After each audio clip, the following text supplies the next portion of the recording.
Hello and welcome to my channel. I'm so glad you're here with me today in reading God's Word. I'm up to Exodus chapter 33. If you're new here and you would like to start at the beginning, so the very first book of the Bible called Genesis, then I have plenty of links in the description below. Otherwise, just sit back and listen as I read through Exodus chapter 33.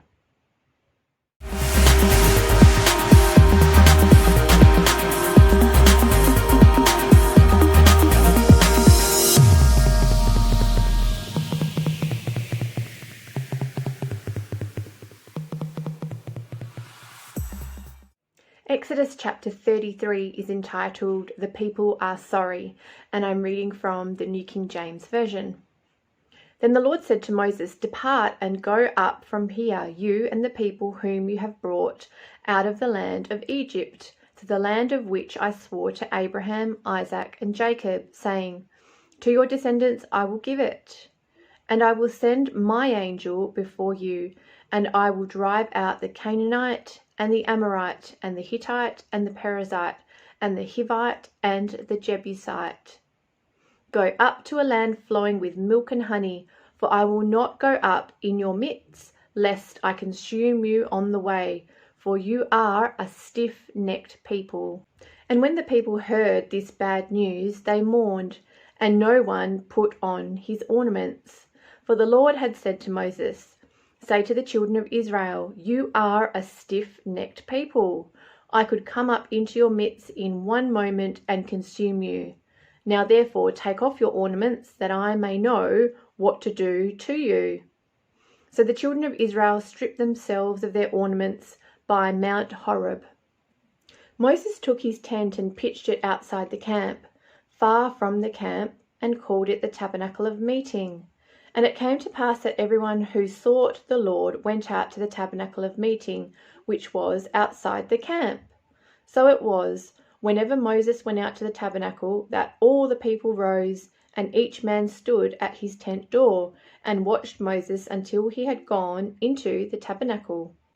And it came to pass, when Moses entered the tabernacle, that the pillar of cloud descended and stood at the door of the tabernacle, and the Lord talked with Moses. All the people saw the pillar of cloud standing at the tabernacle door, and all the people rose and worshipped, each man in his tent door. So the Lord spoke to Moses face to face, as a man speaks to his friend, and he would return to the camp. But his servant Joshua, the son of Nun, a young man, did not depart from the tabernacle. Then Moses said to the Lord, "See, you say to me, bring up this people. But you have not let me know whom you will send with me. Yet you have said, I know you by name, and you have also found grace in my sight. Now therefore, I pray, if I have found grace in your sight, show me now your way, that I may know you, and that I may find grace in your sight, and consider that this nation is your people."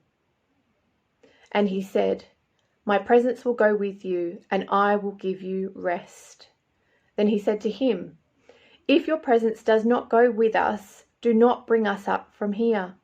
For how then will it be known that your people and I have found grace in your sight, except you go with us? So we shall be separate, your people and I, from all the people who are upon the face of the earth." So the Lord said to Moses, "I will also do this thing that you have spoken, for you have found grace in my sight, and I know you by name." And he said, "Please show me your glory."